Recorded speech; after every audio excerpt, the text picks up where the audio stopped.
Hi, and welcome to this live reading from A Vampire in Disguise by Ava Silvers, and this is presented by Itsy Bitsy Book Bits. Chapter 1.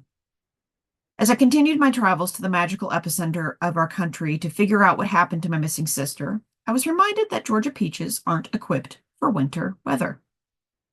Sure, in order to properly grow a Georgia peach tree, the peaches need their allotted time of chilling hours every year.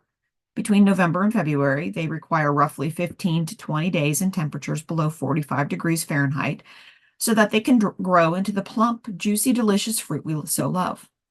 See, thing is, I'm a Georgia peach too, homebred, homegrown in the red clay. And I damn sure don't like any amount of hours below 45 degrees Fahrenheit. The tiny vent over my head pumped out just enough faux heat to tickle my nose hairs, but not enough to chase away the lingering chill from our last stop. The Greyhound bus had crossed over into South Dakota less than an hour ago, and it was like God's opened up the damn sky and loosened a blizzard just to welcome my Georgia self to the icy depths of the stateside version of Niflheim. I shivered and pulled my heavy winter coat tighter as my phone dinged in my pocket. I fished it out and swiped to read the notification. Shadow Hollows, Montana. Severe winter storm warning alert. As if I needed reminding that the entire Midwest was getting dumped on. Whose idea was it to set up this stupid weather app to give me a running commentary on the atmospheric conditions of my destination? Oh, right. Mine. Not your brightest idea, Hazel. I never understand what the hell my sister was thinking when she moved to fucking Montana. Shadow Hollow, Montana, to be exact, which sounded like a good place for a bad fairy tale. Unfortunately, it also might be the last place my sister ever saw alive. Static burst out of the speaker over my head, and the driver's nasal drone echoed through the cab. Thank you for traveling with us. We have a brief layover for a routine minor mechanical precaution. Everyone must disembark and take all of your belongings with you. We'll be back on the road in about 30 minutes. A collective groan filled the bus, but we weren't in the driver's seat with the well-being of 30 other passengers on our conscience. Minor mechanical precaution sounded like a euphemism for putting on the snow chains. Given how fast the soft, powdery snow was coming down now, I figured better to be safe than sorry, as my Aunt Mags would say. We rolled onto an off-ramp, losing speed at a slow and steady pace as we drew near a brightly illuminated parking lot. The bus shuddered to a stop with a wheeze and a squeal of brakes, and I bounced on the remarkably uncomfortable seat like a jumping bean. I rubbed my sleeve over the clouded glass and peered out the window to find we'd pulled off the interstate into the parking lot of an all-night truck stop. We were north of Sioux Falls and south of midnight, but I wasn't mad at the idea of a steaming hot cup of coffee to ward off the chill. The lights popped on and the door whooshed open, letting in a gust of frigid wind. I unfolded from my seat, my joints creaking like an old screen door, and hiked my backpack up onto my shoulder before following the line of passengers down the central aisle. I'd never enjoyed flying. The exorbitant cost, the terrifying vulnerability of being 30,000 feet off the ground, or the whole annoying TSA experience. But I experienced a moment's doubt about my choice of transportation as I stepped off the bus. The wind cut through my heavy winter coat like I wasn't even wearing it. With no trees or windbreak out here in the middle of nowhere, every icy gust pierced me like a frozen javelin. I'd always been a thick girl, but my little rolls of fat didn't serve as insulation. There was just more of me to freeze. I tucked my hands into my pockets and bowed my head against the drifting snow, then half walked, half jogged for the truck stop diner. Warm air mingled with the cold as I walked inside, and a cheerful voice, raspy from 3 decades of nicotine, called out, "Hey there, have a seat anywhere." I waved at the red-haired waitress to thank her, then slid into a small two-person booth as far from the door as I could get without ending up in the bathroom. Our busload damn near filled up the tiny restaurant, and the cook had to come out in his dirty white apron to help the waitress serve us all. I opted for a slice of warm apple pie and a mug of coffee. While I waited, I pulled out the letters, smoothing out the creases on the tabletop so I could read the soft, curling handwriting. Enclosed, you will find a magical talisman you should recognize as Willow's amethyst touchstone. I reached into the pocket of my jeans and palmed the stone. It had belonged to her mother, and Willow never went without it, stating it always made her feel closer to Mama. She'd been 4 when our parents died in a horrific car crash. Something's wrong, and Willow is missing. Here you go, sugar. the waitress said, sliding my coffee on the table. Pie's coming right up. You need anything else? No, thank you, I said politely, releasing the touchstone so I could slide the mug closer. As she trundled off to the order window, I dumped 2 packets of sugar in and gave it a stir. My first drink was hardly lukewarm. Sighing, I glanced around the diner to make sure nobody was looking, then I wrapped my fingers around the white ceramic. I reached for my powers, calling up the ancestral energy that lived deep inside me. Passed down from good witch to good witch since time immemorial. Good witch magic drew from the element of fire, which meant I was a hot, hot girl.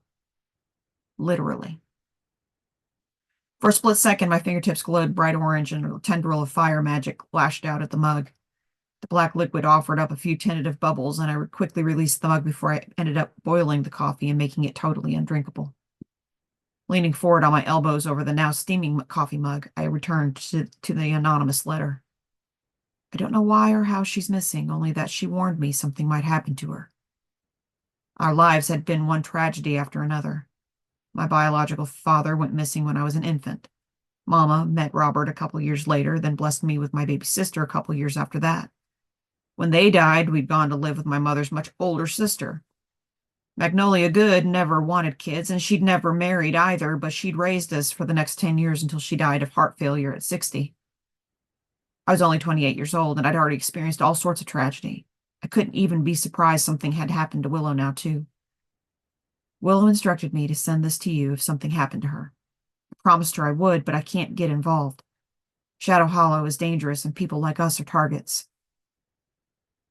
I could only speculate that people like us meant witches.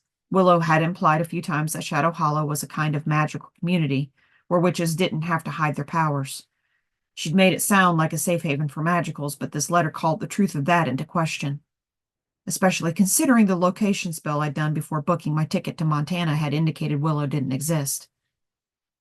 Place your trust in Haywood Rivers at the Old Circle Inn. Be watchful and wary of anyone else. Blessed be. Unsigned. A girl, though. I figured given how pretty the handwriting was. Someone who was close enough to Willow to be entrusted with the touchstone. I folded the single sheet and shoved it back into its envelope before returning it to my backpack. Willow's touchstone felt heavy and hot in my pocket. A locator spell indicating that a witch didn't exist when I had a lock of her hair to use as a guide wasn't good. A locator spell indicating that a witch didn't exist was a big old honkin' red flag waving over a shallow grave. I'd already come to terms with the idea that Willow could be dead, as much as I could anyway. The heartache had become my constant companion, and I let myself cry when I needed to, because if not, I'd lose control of my emotions and burn anything in the vicinity. Hey, just because I come from a long line of fire witches didn't mean I was great at it. But I had to get past the emotions and find the logic. If Willow was dead, why? How? Where was her body? The number one way I could try to get those answers would be to find her spirit. Good witches were notorious for sticking around on this plane of existence. If I could find Willow's spirit, she might be able to communicate with me. The waitress returned and set a small plate in front of me. Hot apple pie. You're going to love that caramel glaze. Butch makes it from scratch. Great, thanks. I returned her kind smile, picked up my fork, and dug in. Definitely a step up from the lukewarm coffee. While I ate and sipped my coffee, I looked around idly, curious about my fellow passengers. Most of them seemed to be flying solo like me. An old man nursed a mug of coffee at the counter, but I knew he'd been sipping cheap gin from a flask since he joined our motley crew in Illinois. A younger man in military fatigues with huge eyes and bulging muscles had boarded in Nashville with a duffel bag and a look of innocence lost. He'd strategically sat at a table next to a pair of pretty 20-somethings with perfectly made-up faces and stylish outfits better suited for warmer weather. They'd joined us in St. Louis, and I'd seen them eyeing the sexy soldier ever since. He'd probably noticed, too. A puffy-faced woman with a deep sing-song voice whispered musical Spanish words into her cell phone, wiping her hand across her eyes from time to time. Whatever her journey, it seemed every bit as emotional as mine. The only difference was she had somebody on the other end of the line while I was all alone in this world. Willow had been my only family for the last 10 years, and now I didn't even have her. My eyes blurred as I allowed a moment of self-pity to wash over me. I debated whether to have another cup of coffee, then decided against it. The last thing I needed was to have to heat it up again with my powers and get seen. I'd made it almost 3 decades without getting carted off to become a government experiment. I intended to keep it that way.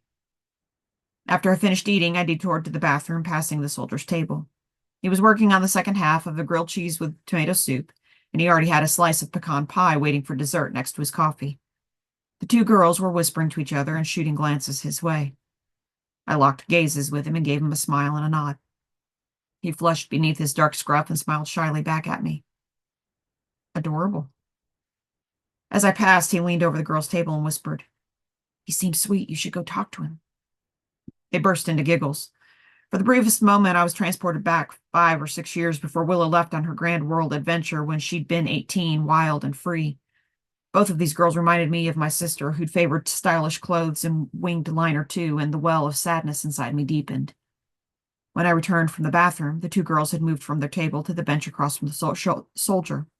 The three of them were deep in casual conversation, and the amount of smiles coming from the booth could have powered a small country. Look at me, lonely as fuck and playing matchmaker.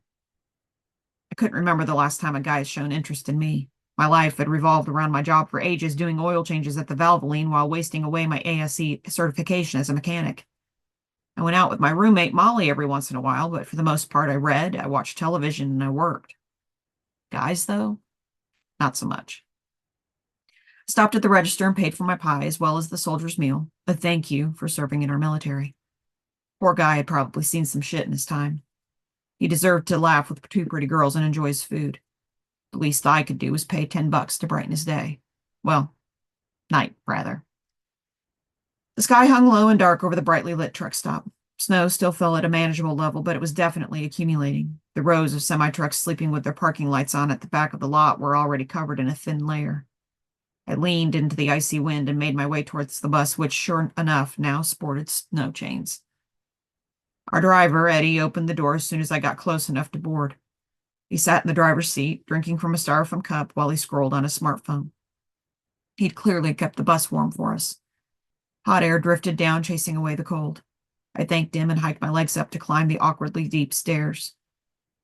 Only a couple of people had returned before me, and they paid me no mind as I moved toward the rear and slid back into the same seat I'd occupied since Georgia. I placed my backpack in the aisle seat to deter anyone who might get the bright idea to come strike up a conversation. We still had 12 hours or more to go before we reached Bozeman, the closest stop to Shadow Hollow. This late at night, with that long haul stretching out before me, all I wanted to do was to try to get some sleep. I checked the weather app on my phone for the umpteenth time and shivered inside the cozy down jacket I'd bought back home. I didn't know if I was hoping for an answer or a miracle or just a more pleasant weather report, but nothing had changed. Shadow Hollow was still under a severe winter storm warning, and my sister was still unaccounted for. Tears stung my eyes, but I blinked them away and slunk down in my seat, resting my cheek against the cold glass. Outside the window, the snow fell and the earth spun slowly. Dawn felt years away. Until the sun returned, all I could see was a hopeless, never-ending black nothingness. What happened to you, Willow? How did we get here? Where are you? Why did you die?